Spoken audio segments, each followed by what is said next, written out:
dulu ya, kita mau bangkit berdiri dulu dong.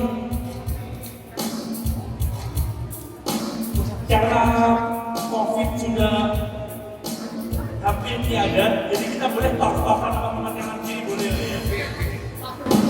Boleh ya, tos tinju boleh teman-teman kanan kiri sambil kita nyanyi. Nanti kita tosnya harus keliling-keliling juga.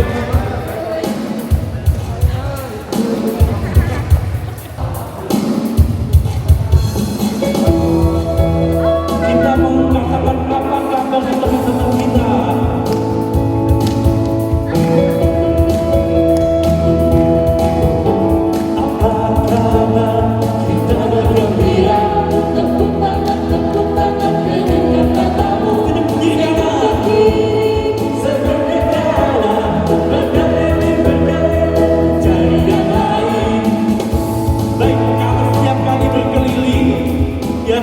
Kalian harus switch posisinya biar teman kanan kirinya lain.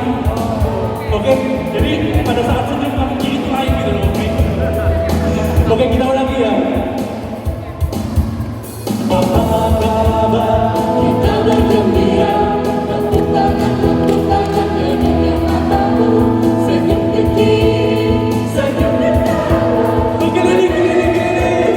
Mencari yang lain.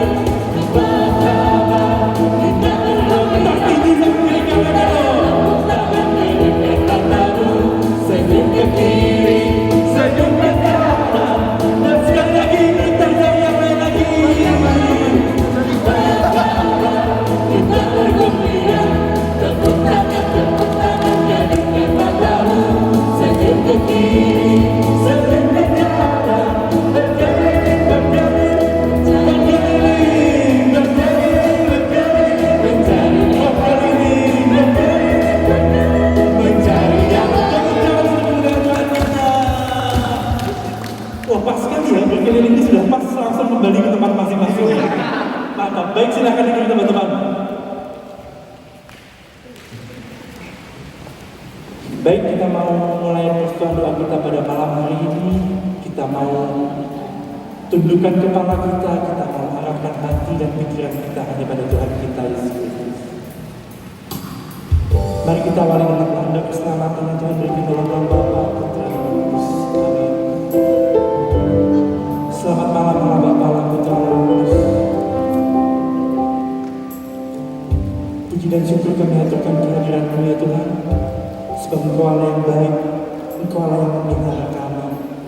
Sepanjang minggu-minggu ini Engkau melihara kami Tuhan. Sebab kami percaya Engkau merindukan kami Tuhan Yesus. Sehingga pada malam hari ini Engkau kumpulkan kami satu persatu di tempat ini untuk memuji dan memuliakan nama-Mu. Tuhan, tentunya Tuhan dalam melalui perjalanan hidup kami, dalam melalui keseharian kami banyak berbuat dosa dan melukai hati-Mu. Maka pada malam hari ini juga kami ingin memohon ampun atas segala dosa-dosa kami Tuhan. Layakkanlah kami untuk boleh memuji-Mu, untuk boleh menyembah-Mu, untuk boleh masuk lebih dalam hadirat-Mu Tuhan. Dan pada malam hari ini tak hentinya juga kami ingin bersyukur kepada-Mu atas penyertaan-Mu Tuhan, atas kesehatan yang boleh Engkau berikan kepada kami, atas keutuhan keluarga yang boleh kami miliki sampai dengan saat ini Tuhan. Kami sungguh berterima kasih dan bersyukur kepada-Mu, sebab Engkau Allah yang baik Tuhan Yesus. Engkau Allah yang mengerti setiap kami. Dan biarlah Tuhan melalui setiap ujian kami ini Tuhan boleh menjadi ungkap syukur kami yang terdalam kepada-Mu Tuhan. Banyak yang Kau perbuat di dalam hidup. Kau percaya rancangan indah-Mu, rancangan indah-Mu terjadi di hidupku. Bapa yang mengerti segala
malam hari ini siap memuji menyembah Tuhan ya?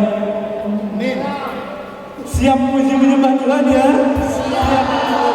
Kita lagi berdiri teman-teman. Saya rasa kok bersemangat lebih ya malam hari ini. Kita mau katakan bahwa apapun yang kita alami dalam hidup kita, semua itu karena kebaikan Tuhan. Amin.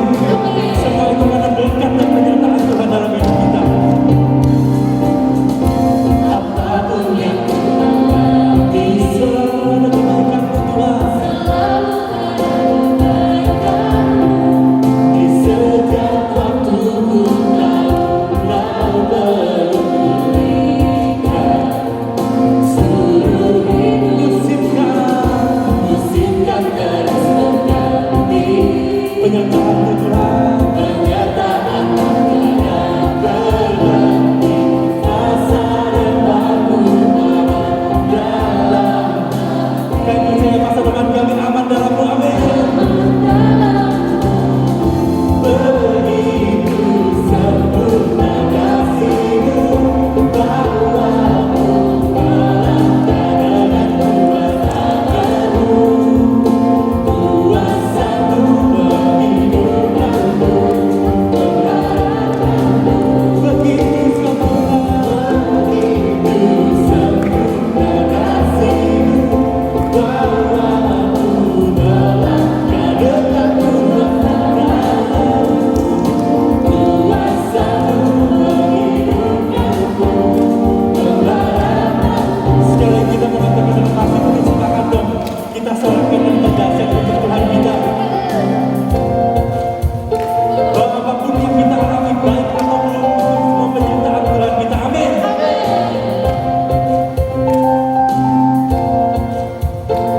Sama-sama kita mengatakan apapun yang terjadi, selalu ada kebaikan-Mu. Di setiap waktu ku tahu Kau peduli.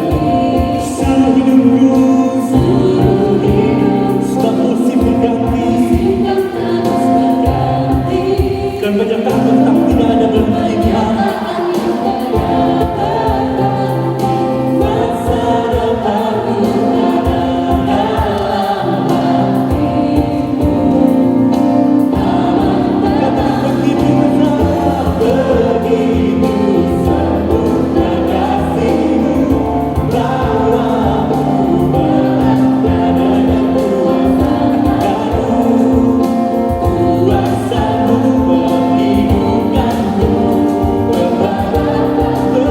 Begitu besar, begitu sempurna kasih-Mu, bawamu melangkah dengan kuasa-Mu, kuasa-Mu menghidupkanku, mengarahkanku. Kita berikan tepuk tangan kita untuk Tuhan. Begitu besar, begitu sempurna kasih-Mu, bawamu melangkah dengan kuasa-Mu, kuasa-Mu menghidupkanku, mengarahkanku.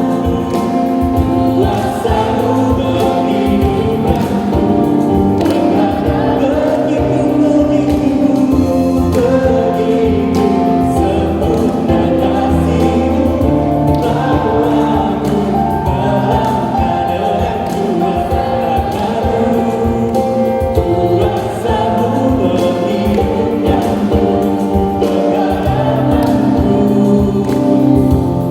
Kita berikan tepuk tangan kita yang dahsyat untuk Tuhan kita dong. Sebab kasih setia Tuhan selalu bersama kita. Kasih Tuhan nyata dalam hidup kita. Melalui berbagai macam pencobaan dalam hidup kita, Dia tetap Tuhan yang benar, amin. Dia tetap memberikan secercah harapan di tengah-tengah cobaan dalam hidup kita. Maka kita ingin puji Tuhan lebih dahsyat dan lebih dahsyat lagi.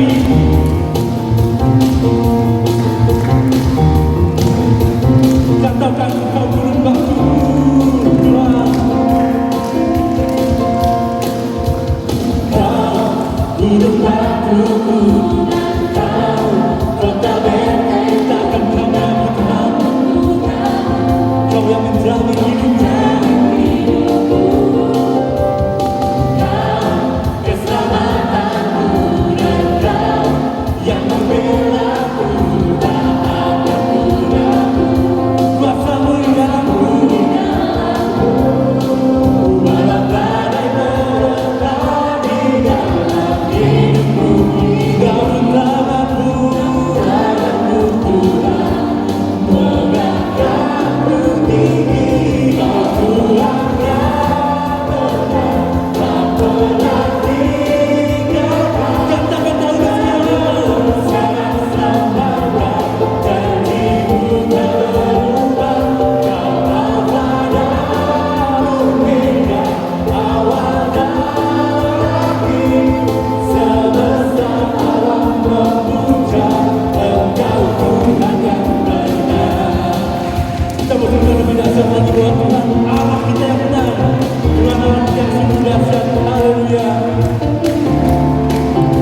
hal yang dahsyat, Engkau Allah yang selalu bertata dalam setiap kehidupan kami.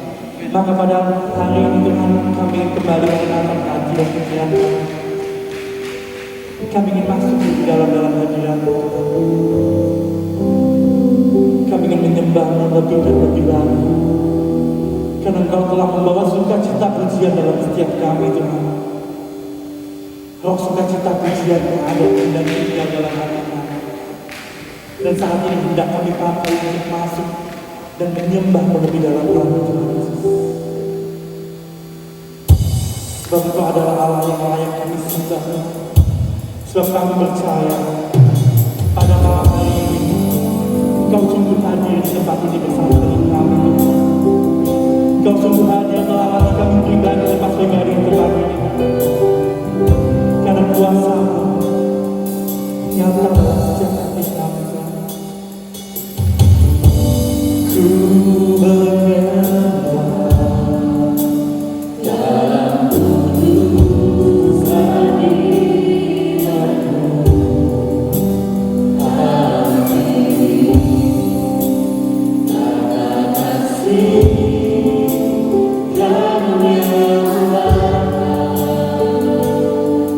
kepadamu.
Sekarang ku menyembahmu, Tuhan yang mulia, sempurnakan hidupku agar indah.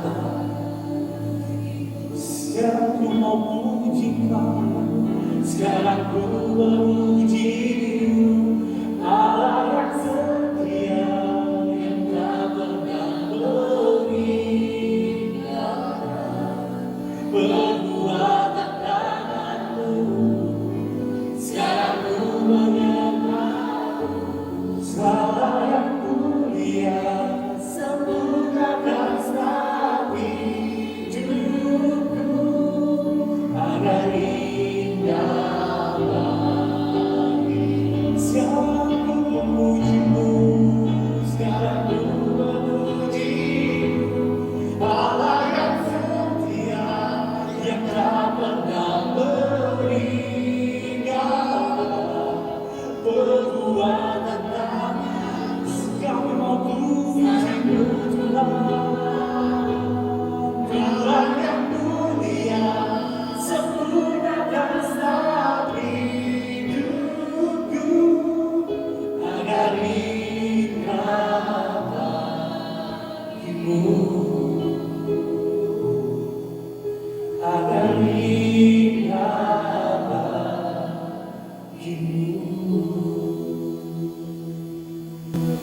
Terima kasih Yesus, karena Engkau Allah yang menyempurnakan setiap hati kami, Tuhan.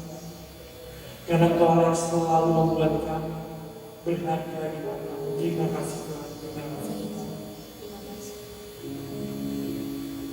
Ya Tuhan, sementara kami hendak melanjutkan acara sebuah doa kami, yaitu firman yang akan dibawakan oleh hamba-Mu ini.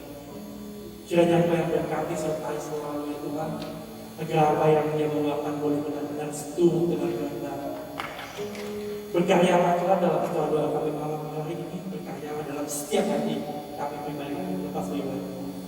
Terima kasih Tuhan Yesus, Kau yang kami puja bertahta, mulia kini dan sepanjang segala masa. Amin. Silakan. Ya, shalom semuanya. Sekali lagi shalom semuanya. Haleluya. Puji nama Tuhan. Saya lihat wajah yang begitu bergembira pada malam hari ini. Terima kasih sebelumnya untuk kesempatan yang telah diberikan kepada saya. Malam hari ini kita akan berbicara mengenai Roh Kudus lebih banyak ya. Dan tema yang diberikan kepada saya adalah The Best Teacher. Firman yang akan kita ulas pada malam hari ini itu sama dengan firman yang akan kita baca pada hari Minggu nanti, yaitu pada hari raya Pentakosta. Kita menantikan itu bersama-sama karena dalam respon doa kita berdevosi pada Roh Kudus. Baik, kita akan baca dari Yohanes 14 ayat 15 sampai 16, dilanjutkan 23b sampai 26. Bisa ditayangkan tadi? Terima kasih. Yohanes 14 ayat 15 sampai 16, dilanjutkan ayat 23b sampai dengan 26. Mungkin dari 15 langsung 26 gitu ya. Nanti kita lompatin. Ini ada 23b sampai 26. Ya. Mari kita baca bersama. Ini judulnya adalah Yesus menjanjikan penghibur. Jikalau kamu mengasihi aku, kamu akan menuruti segala perintahku. Aku akan meminta kepada Bapa dan Dia akan memberikannya kepadamu seorang penolong yang lain, supaya Dia menyertai kamu selama-lamanya. Nah, 23b langsung. Jika seseorang mengasihi aku, jika seseorang mengasihi aku, ia akan menuruti firman-Ku, dan Bapakku akan mengasihi dia, dan kami akan datang kepadanya dan diam bersama-sama dengan dia. Barang siapa tidak mengasihi aku, ia tidak menuruti firman-Ku, dan firman yang kamu dengar itu bukanlah daripadaku, melainkan dari Bapa yang mengutus aku. Semuanya itu kukatakan kepadamu selagi aku berada berada bersama-sama dengan kamu. Tetapi penghibur, yaitu Roh Kudus, yang akan diutus oleh Bapa dalam namaku, dialah yang akan mengajarkan segala sesuatu kepadamu dan akan mengingatkan kamu akan semua yang telah kukatakan kepadamu. Demikianlah sabda Tuhan. Ya, teman-teman yang terkasih dalam Yesus, pada bacaan Injil pada malam hari ini, di latar belakangi pada saat kurang lebih mungkin beberapa hari atau beberapa minggu ya, saat Yesus sebelum ditangkap, gitu. Jadi pada saat itu Yesus banyak mengajar muridnya, memberi banyak pesan dan memberi banyak tanda tentang kematiannya juga kebangkitannya. Nah, dan salah satunya adalah pada bacaan yang pada malam hari ini kita baca bersama-sama mengenai hari di mana Roh Kudus akan dicurahkan. Jadi ceritanya Yesus mau memberi pesan kepada para rasul agar kamu jangan khawatir, setelah aku pergi, aku akan bangkit, lalu kamu tidak sendirian kok, gitu ya. Dikatakan ayat 26, tetapi penghibur yaitu Roh Kudus yang akan diutus oleh Bapa dalam namaku, dialah yang akan mengajarkan segala sesuatu kepadamu dan akan mengingatkan kamu akan semua yang telah kukatakan kepadamu. Jadi Yesus menjanjikan Roh Kudus. Jadi bila saya coba simpulkan dari bacaan yang kita baca pada malam hari ini dari Yohanes 14, ini Roh Kudus itu adalah Roh Allah Bapa sendiri. Roh itu yang akan menolong kita, menghibur kita, membantu kita, mengajar kita, gitu, dan mengingatkan kepada kita. Jadi itulah Roh Kudus yang kita pahami bersama. Kalau dalam katekismus Gereja Katolik, itu Roh Kudus diartikan dengan sangat sederhana, bahwa Roh Kudus adalah pribadi ketiga dari Allah Tritunggal, gitu ya. Jadi kalau kita baca di katekismus Gereja Katolik, itu Roh Kudus sebetulnya sederhana sekali. Itu hal yang tidak terpisahkan dari Bapa, Putra, dan Roh Kudus. Jadi bacaan Injil yang kita baca pada hari ini itu adalah bacaan yang akan kita baca nanti hari Minggu. Namun yang sangat menarik adalah bacaan yang pertamanya sebetulnya, yaitu bacaan yang diambil dari Kisah Para Rasul 2 ayat 1 sampai 4. Nah, ini 4 ayat saja. Sebetulnya aslinya panjang ya, cuman saya potong 1 sampai 4 aja. Judulnya Pentakosta. Kita juga bisa baca bersama-sama. Bacaan pertamanya. Ketika tiba hari Pentakosta, semua orang percaya berkumpul di suatu tempat. Tiba-tiba turunlah dari langit suatu bunyi seperti tiupan angin keras yang memenuhi seluruh rumah di mana mereka duduk.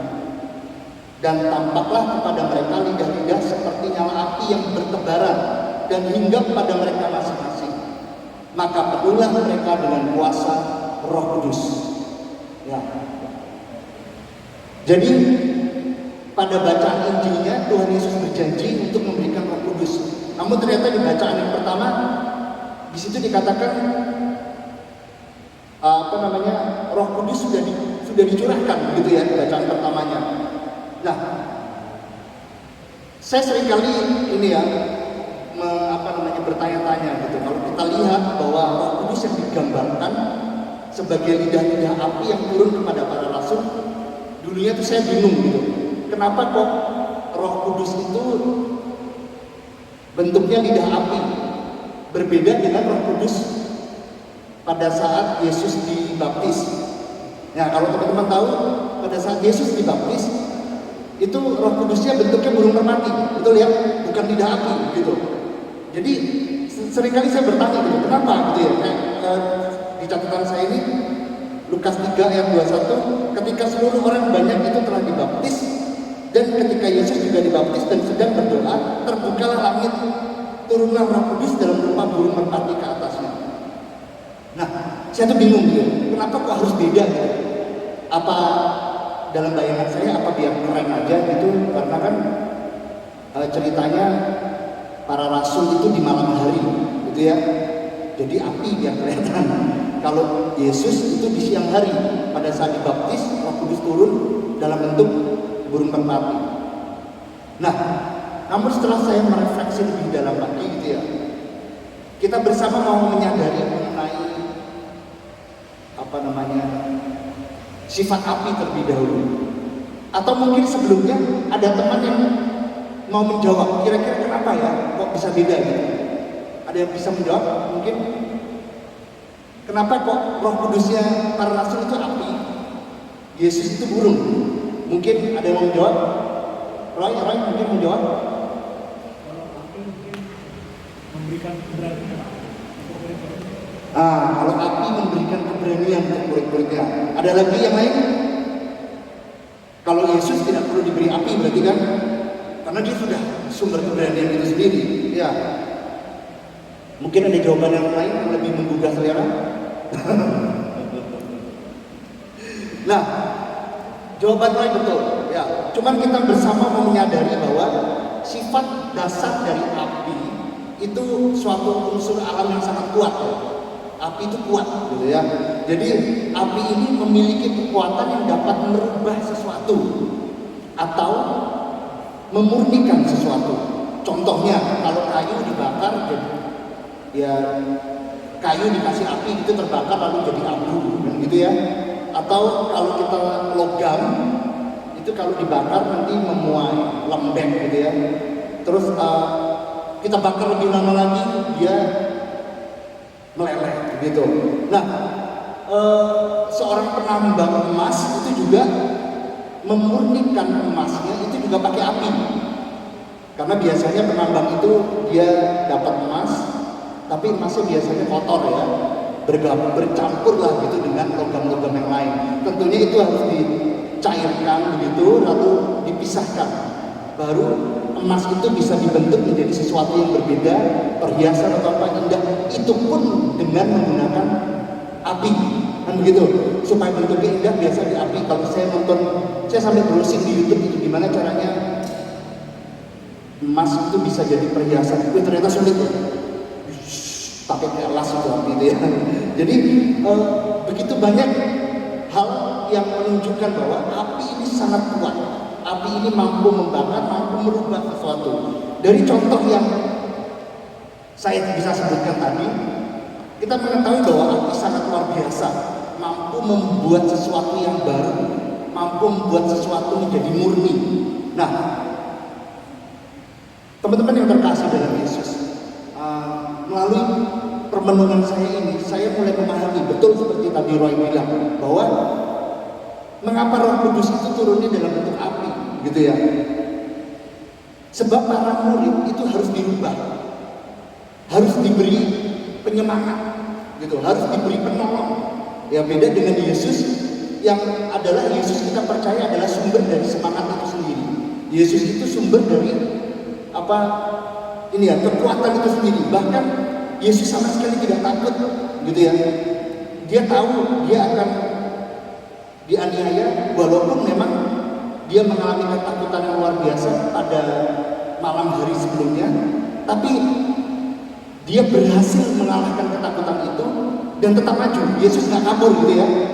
Dia mau ditangkap, dia nggak kabur, gitu. Tapi walaupun dia memang takut, tapi dia berhasil melawan ketakutannya. Nah, bersama kita tahu ya bahwa setelah peristiwa penyaliban Yesus, para murid itu istilahnya ketakutan, berpencar, banyak yang pulang kampung ya, banyak yang akhirnya jadi nelayan lagi gitu. Nah, mereka tidak berani muncul di hadapan banyak orang, ngumpet gitu. Nah, namun setelah menerima Roh Kudus dalam bentuk lidah api, perubahan yang sangat drastis ini terjadi pada para rasul. Yang tadinya mereka ketakutan, ngumpet, mereka tiba-tiba menjadi berkobar-kobar semangatnya untuk bisa mewartakan firman Tuhan. Mungkin hal ini mirip gitu ya dengan firman yang 2 minggu lalu kita dengar dari Om Jeffrey. Nah, bahwa ya tapi memang ini kita penantian Roh Kudus dalam masa Pentakosta. Saya rasa sangat relevan kalau kita betul-betul mau menyadari bahwa Roh Kudus ini perannya sangat penting buat iman kita sebagai seorang Katolik. Jadi pada saat itu para rasul yang ketakutan menjadi berani untuk bersaksi, gitu ya. Bahkan bukan cuma saat itu saja, semangat itu terus dibawa sampai pada hari ini. Roh Kudus bekerja merubah para rasul sehingga mereka mampu membalikkan keadaan gitu ya. Jadi tadinya mereka tuh suram, ketakutan, tidak bergairah gitu ya. Lalu hal itu dirubah menjadi suatu semangat yang besar, sukacita yang besar, damai sejahtera melingkupi mereka. Yang tadinya mereka terpecah belah, namun dengan kuasa Roh Kudus yang turun atas mereka melalui lidah-lidah api, mereka mampu membalik keadaan itu. Mereka bersemangat untuk terus melanjutkan tugas perutusan yang Tuhan berikan. Sampai di sini kira-kira teman-teman paham berarti ya, apa itu Roh Kudus dan daya upaya apa yang dapat Roh Kudus lakukan dalam kehidupan para rasul. Paham ya? Luar biasa, puji Tuhan. Untuk paham. Nanti agak bingung sih gitu. Ya, intinya adalah Roh Kudus itu kita percaya, kita amini, Roh yang sama ada dalam diri kita. Amin. Terutama pada saat kita dibaptis, kita menerima sakramen Krisma, Roh Kudus itu telah ada dalam diri kita semua.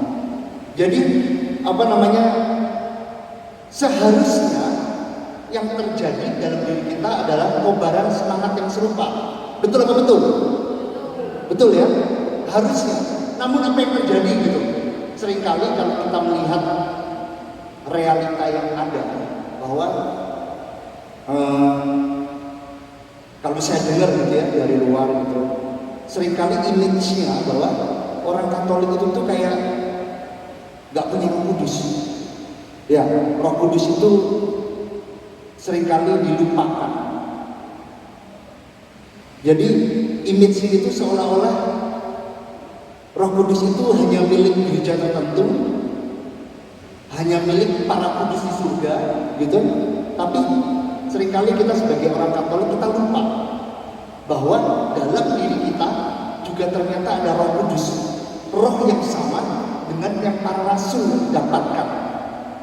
Mungkin bahasa yang tepat bukan nggak sadar gitu ya, atau mungkin bukan tidak ada, tapi seringkali kita lupa mengikut sertakan Roh Kudus atau melibatkan Roh Kudus dalam kehidupan kita semua. Seringkali kita cuma ingat bahwa ya kita ingat kekuatan kita sendiri, kita lupa menyertakan Roh Kudus, padahal Roh Kudus itu dikatakan tadi diutus sebagai penolong kita yang mengajar kita. Tapi seringkali kita melupakan pribadi Roh Kudus ini gitu. Seringkali itu kita sebutkan hanya sambil lalu aja gitu ya. Terutama dalam tanda salib dalam Bapa, Putra, dan Roh Kudus. Amin. Jadi seringkali kita menyebutkan kata Roh Kudus saja itu hanya pada saat kita tanda salib. Sisanya kan biasanya ada orang yang punya kebiasaan berdoa kepada Allah Bapa gitu ya. Bapa, kami mau begini Bapa, atau Yesus. Tapi kita jarang sekali ada orang yang menyebut Roh Kudus. Betul atau betul? Betul ya. Nah, Roh Kudus ini seringkali entah kenapa gitu ya, itu seperti terabaikan atau tersisihkan. Padahal terang-terang di dalam Injil dikatakan bahwa Roh Kuduslah yang akan senantiasa mendampingi kita, menemani kita, menolong kita gitu. Nah, saya akan sedikit mengutip gitu ya materi pengajaran dalam sesi 3 Seminar Hidup Baru dalam Roh, karena saya rasa cukup relevan. Kebetulan juga saya baru mempelajari sesi itu lagi. Jadi sekalian. Jadi buat teman-teman yang sudah dengar kemarin saya sharing, jangan bosan ya, maaf ya.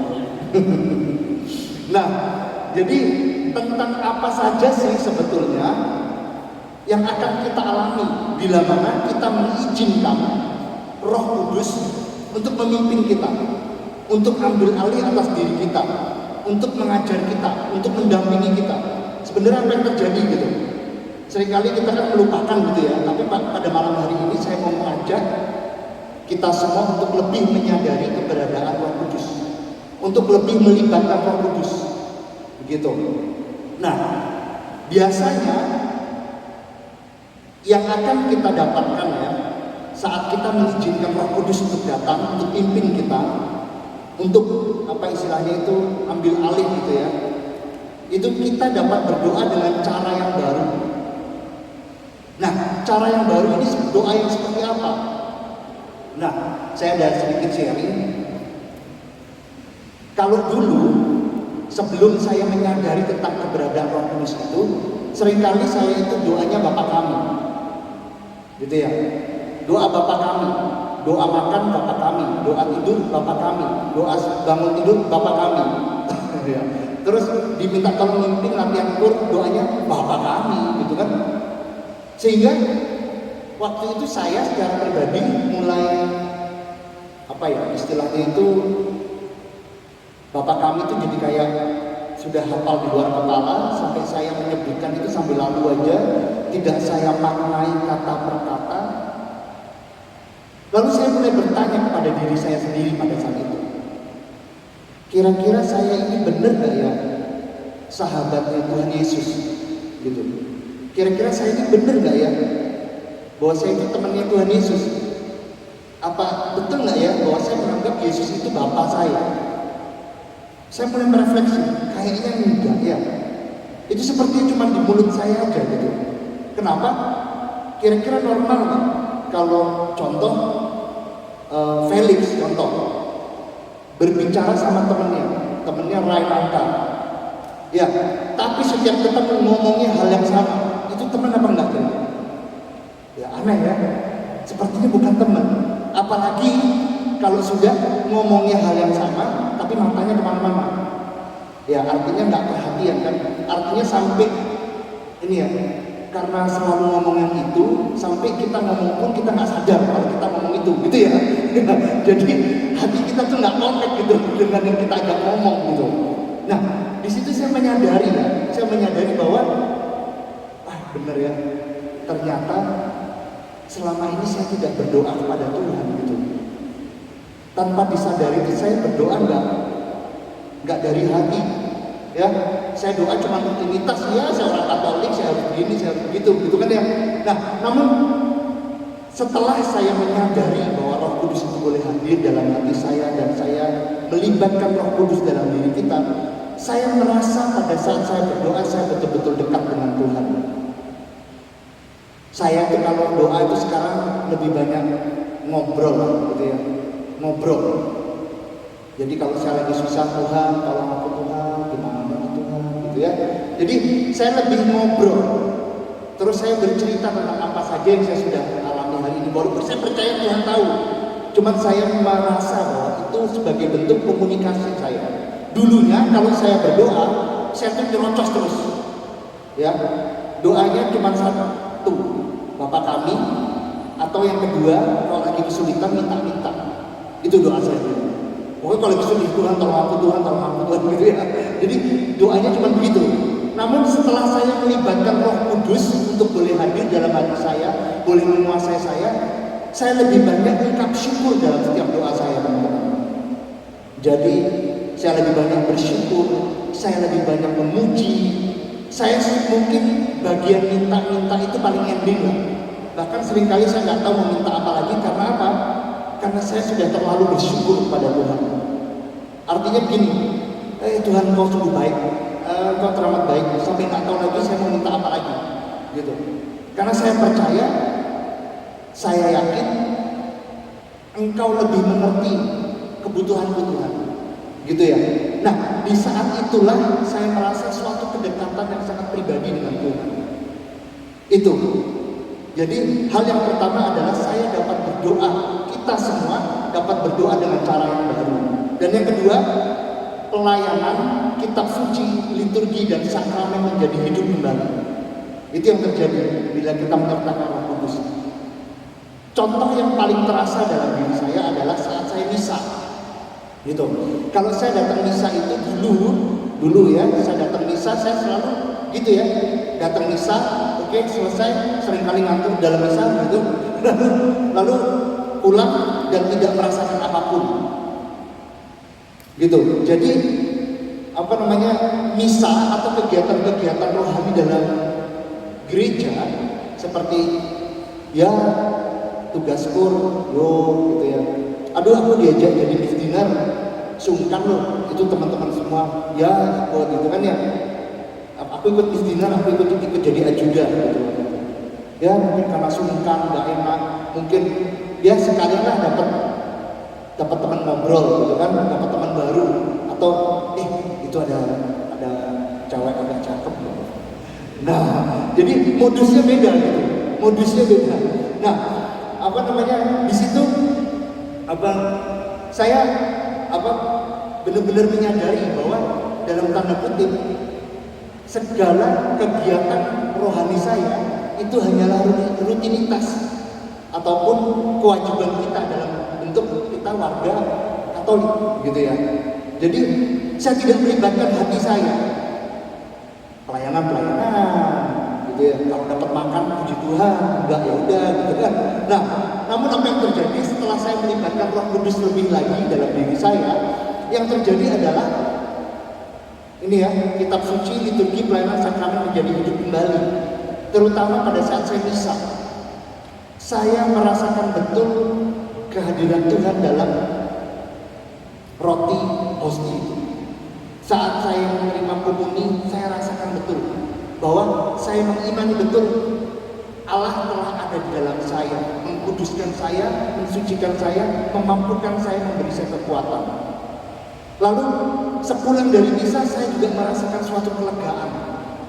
Terutama juga kalau saya ingat itu, kalau saya sakramen itu ya, pengakuan dosa, rekonsiliasi. Nah, biasanya kalau saya dulu itu ngaku dosa itu lihat romonya. Kalau romonya kenal, doanya dikit gitu. Romonya kenal ya, dosanya dikit gitu ya. Jadi ya dosanya berat-berat nggak diomongin gitu. Tapi puji Tuhan setelah saya betul-betul merasakan Roh Kudus, entah mengapa keberanian begitu muncul dalam diri saya.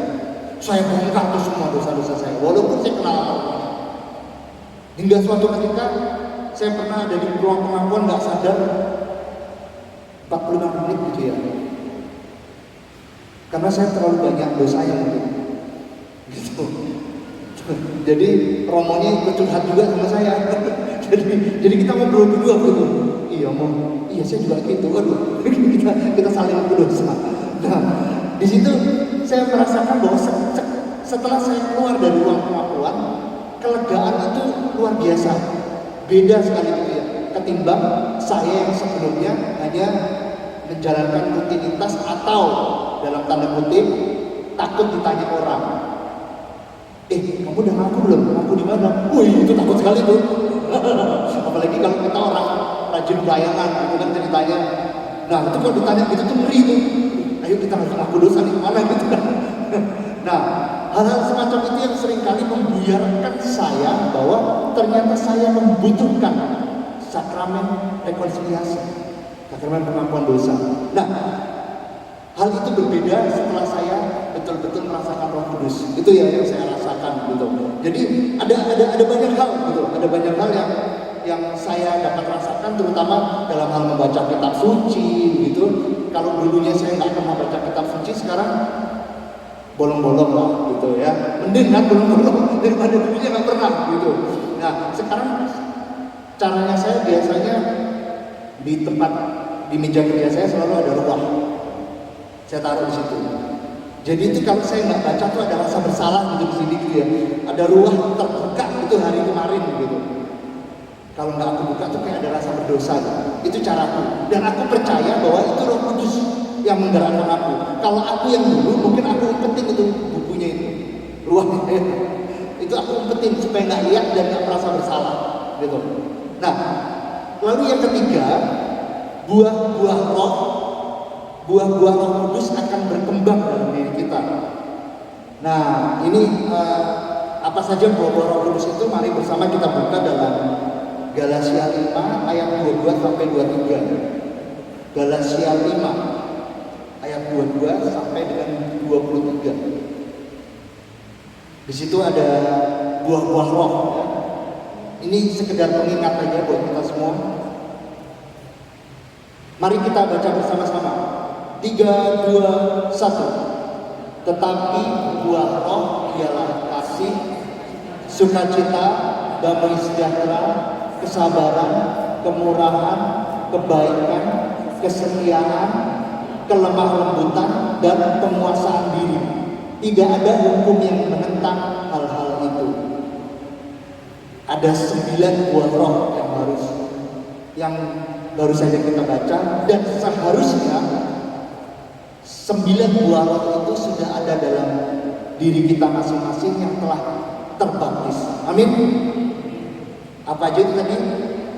Kasih, sukacita, damai sejahtera, kesabaran, kemurahan, kebaikan, kesetiaan, kelemah lembutan, penguasaan diri. Jadi ada 9. So, saya yakin dan percaya kita yang ada di dalam Tuhan, yang mau menyadari bahwa Roh Kudus itu ada, mau menyadari bahwa Roh Kudus itu dapat kita pergunakan, dapat kita mintai pertolongan gitu. Saya yakin dan percaya bahwa kita akan senantiasa memiliki kasih. Amin. Kita akan terus bersukacita.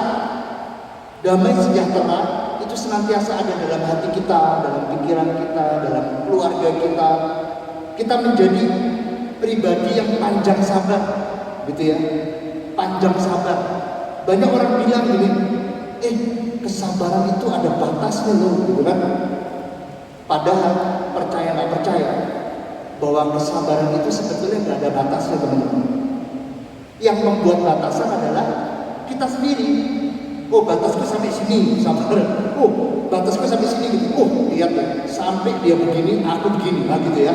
Itu kita sudah membentuk suatu batasan. Padahal pada hakikatnya, sejatinya kesabaran itu tidak ada batasnya. Ya kita aja yang bikin itu batas-batas itu kita yang bikin gitu ya. Nah, kita menjadi pribadi yang gak mudah marah tentunya, menjadi pribadi yang lemah lembut ya dalam perbuatan maupun tutur kata, lemah lembut ya. Nah ini banyak orang salah juga nih. Seringkali orang merasa lemah lembut itu sama dengan lemah gemulai. Beda ya. Tahu kan lemah gemulai, oke, itu beda dengan lemah lembut. Ya itu beda. Gitu. Nah, dan yang terakhir dalam hal penguasaan diri, kita lebih dapat menguasai diri kita, menguasai hati kita, menguasai tingkah laku kita. Teman-teman yang terkasih dalam Tuhan Yesus, melalui pertemuan pada malam hari ini, saya mau mengajak kita semua untuk mau terus menyadari kehadiran Roh Kudus dalam diri kita semua. Roh Kudus itu telah dicurahkan dalam diri kita semua. Roh yang sama yang dicurahkan kepada 12 rasul. Roh yang sama itu juga yang ada dalam hati kita mau imani. Roh Allah sendiri yang diutus untuk membantu kita, untuk menolong kita, menghibur kita, mengajar kita. Jadi istilahnya itu rugi besar gitu ya, kalau kita tidak manfaatkan pertolongan ini baik-baik. Rugi besar kalau kita tidak melibatkan Roh Kudus dalam setiap aspek kehidupan kita. Sebagai contoh, saya itu kalau mau dalam hal pekerjaan saya ya, saya mau masukin penawaran gitu ke satu perusahaan. Itu sebelum saya email penawaran itu, saya berdoa, Roh Kudus, Engkau jamah siapapun yang menerima penawaran saya ini. Gitu. Saya minta Roh Kudus, Engkau lembutkan hatinya, Engkau mau berikan hal ini bila ini baik. Bila tidak baik, maka luputkan. Gitu ya. Karena nggak jarang saya dapat customer malah saya sial terus. Gitu. Jadi ya, ada satu customer biang kerok itu pasti ada, gitu ya. Biang kerok saya ketemu dia, gitu. Saya dapat orderan dari dia itu saya pusing gitu. Masalah apa lagi nanti ini gitu ya. Nah, saya berdoa agar Yesus mau meluputkan itu melalui Roh Kudus. Karena Roh Kudus yang ada di paling dekat dengan kita. Roh Kudus itu paling dekat dengan kita, gitu ya. Nah, Dalam hal mengajar, terutama berkaitan dengan tema kita pada malam hari ini, the best teacher, gitu. Mungkin di antara kita ada yang merasa, aku sudah sering baca Alkitab, gitu. Aku udah sering kok misa setiap hari kalau perlu. Aku sudah sering ikut pengajaran-pengajaran segala macam. Aku sudah sering dengan khotbahnya Romo. Gitu. Aku sudah sering ikut PD. Aku sering bersekutu. Aku tahu banyak ajaran tentang kasih Tuhan. Namun kita perlu ingat bersama bahwa kita ini manusia lemah, kita rapuh, kita seringkali jatuh dalam dosa. Dosanya tidak dosa berat, dosa kemalasan, ya, dosa lupa, gitu ya. Dosa apa lagi? Yang paling sering yang mungkin dewasa ini terjadi dosa-dosa kemalasan, ya. Mungkin dosa-dosa perdukunan sudah nggak ada lagi zaman sekarang, gitu. Paling dosa kemalasan, dosa keterikatan dengan gadget, dengan handphone, gitu ya. Mungkin banyak orang yang kehilangan Tuhannya nggak bingung, tapi kehilangan handphone beneran bingung, gitu. Ya, aku pun begitu kok. Jadi kalau handphone nggak ada tuh kayak mati gaya gitu kan. Kita mau ngapain mati gaya gitu ya. Jadi orang tuh kayak orang udah terbiasa merokok. Kalau ngobrol nggak sambil merokok itu dia mati gaya. Nah, tapi kalau sekarang beda, ini handphone. Kalau kita nggak pegang handphone tuh, walaupun handphone nggak kita apa-apain ya, kita ngantongin aja, hati kita aja tenang. Gitu. Padahal handphone nggak kita buka loh, gitu. Tapi hati itu tenang, beda gitu. Nah, hal ini yang sering kali kita butuhkan Roh Kudus untuk mengajarkan kita, mengingatkan kita bahwa kita baca tadi di ayat ke-26, ayat yang menjadi pedoman Injil kita. Dialah yang akan mengajarkan segala sesuatu kepadamu, mengingatkan kamu akan semua yang telah kukatakan kepadamu. So, buat kita yang sering lupa, Roh Kudus akan menolong kita. Roh Kudus akan mengingatkan kita. Saat kita mau melakukan sesuatu yang salah, Roh Kudus akan berbicara, berbisik ke telinga kita. Libatkan Roh Kudus. Roh Kudus ada mengajar kita, mengingatkan kita. Karena Roh Kudus juga adalah guru yang terbaik buat kita semua. Amin. Mungkin sekian yang saya dapat bagikan pada malam hari ini. Semoga di hari penantian Pentakosta ini kita semua bersama boleh semakin menyadari kehadiran Roh Kudus dalam hati kita, dan mulai malam hari ini kita nggak cuekin lagi ya Roh Kudusnya. Amin. Ya, Roh Kudus ada kok gitu, jangan dicuekin gitu. Roh Kudus ada. Terima kasih, Tuhan Yesus memberkati kita semua. Amin.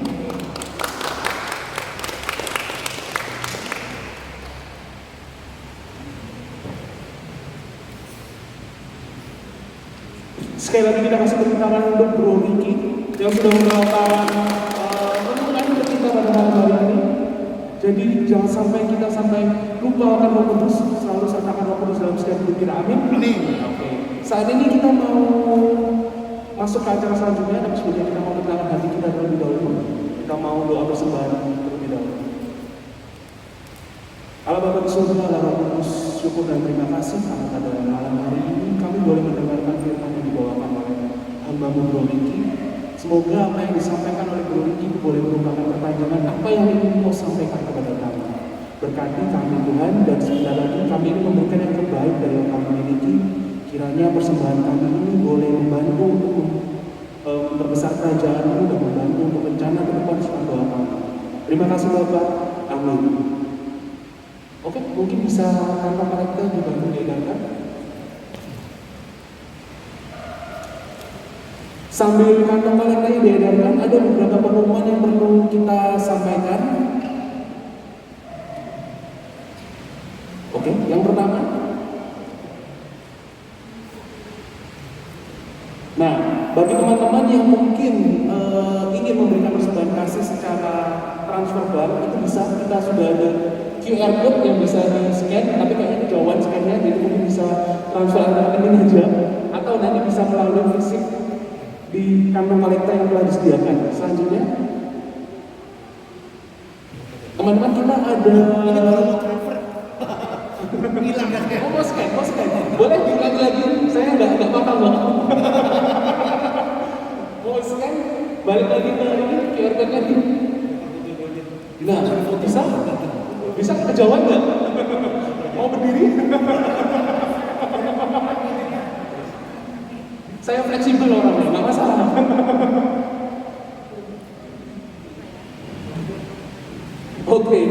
Oke, bisa sambil diedarkan kantong kolektornya. Next teman-teman, kita masih menggunakan format yang sama. Jadi persoalan kita dalam 1 bulan itu masih 2 kali. Minggu pertama dan minggu ketiga setiap bulannya. Nah, karena kita saat ini minggu pertama, nanti kita akan ketemu lagi persoalan doa minggu ketiga setiap bulannya. Selanjutnya, kita juga ada jadwal komunitas basis, tetapi komunitas basis kita masih diadakan langsung. Komunitas basis sedikit berbeda dengan kita PD. Di komunitas basis ini lebih ditekankan ke sharing pengalaman dan baca kitab suci bersama-sama. Itu setiap minggu kedua dan minggu keempat, jam 19.30, hari Kamis seperti biasa. Online via Zoom, biasanya akan kita infokan link Zoom-nya mendekati hari ini. Jadi mungkin bagi teman-teman yang belum mengikuti sosial media kita, bisa mengikuti @pdgb ya. Mudah sekali, nanti pasti akan diberi info-info terkini oleh admin kita di belakang. Selanjutnya, Kids Ministry itu kita ada 2 kali. Kids Ministry itu seperti anak-anak, jadi bagi teman-teman yang punya anak, punya ponakan, jangan khawatir untuk diajak ke PD, karena setiap kali datang PD, anak-anak akan diajak ke belakang untuk diberi kreativitas. Bisa mewarnai, bisa menggunting, menempel, dan lain-lain. Jadi orang tua tetap bisa bersekutu, anak-anak pun damai, sukacita di belakang, sama-sama berkumpul bersama teman-teman yang aktif itu. Dan kita juga ada Kids Ministry secara online karena kita memfasilitasi teman-teman kita yang ada di luar kota. Jadi biar tetap bisa bersekutu, anak-anaknya bisa tetap mendapatkan pelajaran, nah, salah satunya secara online. Setiap hari Sabtu minggu keempat, jam 10 pagi, 10 WITA. Jadi bagi teman-teman yang punya keponakan mungkin di Jawa, atau di zona waktu lain, disesuaikan aja. Next. Sudah. Nah, ada tambahan pengumuman lagi. Karena sebentar lagi kita akan mengadakan Bali Summer Camp ke-10, dan kebetulan banyak teman-teman dari kita yang akan bergabung di sana. Maka minggu ketiga, minggu ketiga kita, tepatnya tanggal 12 Juni, itu kita akan libur. Karena banyak teman-teman yang sudah harus 16 ya? 16. Oh sorry, kayaknya aku error, tanggal 12 tadi ya, mungkin ternyata yang kelas ya. Tanggal 16 Juni, itu kita PD-nya akan libur, tapi Kombas akan jalan terus seperti biasa. Jadi khusus untuk bulan ini, minggu ketiga PD kita, tanggal 16 Juni, kita liburkan, nanti kita akan bertemu di Kombas minggu keempat.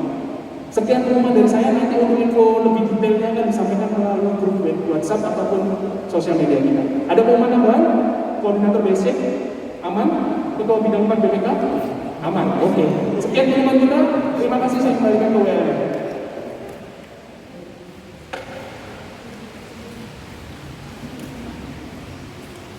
Baik, puji Tuhan, terima kasih untuk firman yang luar biasa dari saudara saya. Ya, tepuk tangan sekali lagi.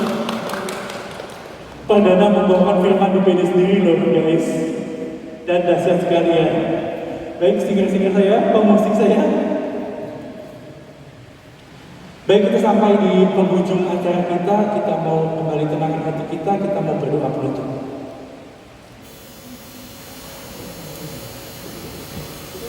Terima kasih ya Allah Bapa Terlalu Kudus atas berkat-Mu yang sungguh melimpah. Dari awal, pertengahan hingga akhir, kami boleh menyelesaikan persekutuan doa ini, tentunya dengan berkat dan keberkahan-Mu Tuhan. Tuhan, kiranya Tuhan Yesus Engkau yang mau sertai selalu keseharian kami selanjutnya, Engkau yang berkati perjalanan pulang kami ke rumah masing-masing. Biarlah damai sukacita dan firman yang telah Engkau bagikan kepada kami, boleh kami bagikan kepada orang-orang terkasih kami.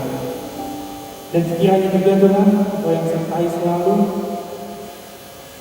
karena di saat kami hendak bersekutu dengan-Mu, tentunya pihak bisi dan tinggal diam. Tapi kami percaya Tuhan, segala kuasa-kuasa yang bukan berasal daripada-Mu, hendak kami patahkan di dalam nama Yesus Tuhan. di dalam nama-Mu yang penuh kuasa. Kami percaya hanya kuasa-Mu saja yang bertata dalam setiap hati kami. Terima kasih Tuhan Yesus, Kau Allah yang kami puja, Kau Allah yang mulia bertata kini dan sepanjang segala masa. Bapa kami yang ada di surga, dimuliakan namamu, datanglah kerajaan-Mu, jadilah kehendak-Mu di atas bumi seperti di dalam surga. Berilah kami rezeki pada hari ini, dan ampunilah kesalahan kami, seperti kami pun mengampuni yang bersalah kepada kami. Dan janganlah masukkan kami ke dalam pencobaan, tapi bebaskanlah kami dari yang jahat. Bunda Maria, Bunda belas kasih, berkenanlah menyampaikan doa-doa kami ini ke hadapan Putra-Mu, Tuhan kami Yesus Kristus. Salam Maria, Tuhan sertamu, terpujilah Engkau di antara wanita, dan terpujilah buah-Mu Yesus. Santa Maria, Bunda Allah, doakanlah kami yang berdosa, sekarang dan waktu. Dan biarlah segala kemuliaan hanya bagi Allah Bapa, Putra dan Roh Kudus, seperti pada permulaan, sekarang, selalu, dan sepanjang segala abad. Amin. Yesus Kristus sebagai gembala yang baik, Doakanlah kami. santa-santa dan melindungi kami masing-masing. Doakanlah kami. Amin. Dalam nama Bapa, Putra dan Roh Kudus. Amin. Kita mau makin berdiri lagi sekali. Kita mau puji Tuhan sekali lagi. Coba kita nggak boleh lelah ya. Seperti katanya Koriki tadi, karena Yesus ada bersama kita, Yesus tinggal dalam kita, maka kita tidak pernah lelah melayaninya. Amin. Amin. Kita akan sama-sama dalam bersama cinta.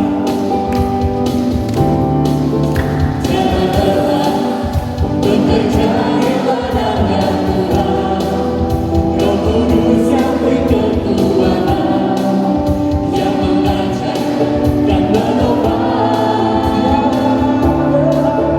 Jangan lelah bekerja bersama-Mu Tuhan, yang selalu mencukupkan akan segala.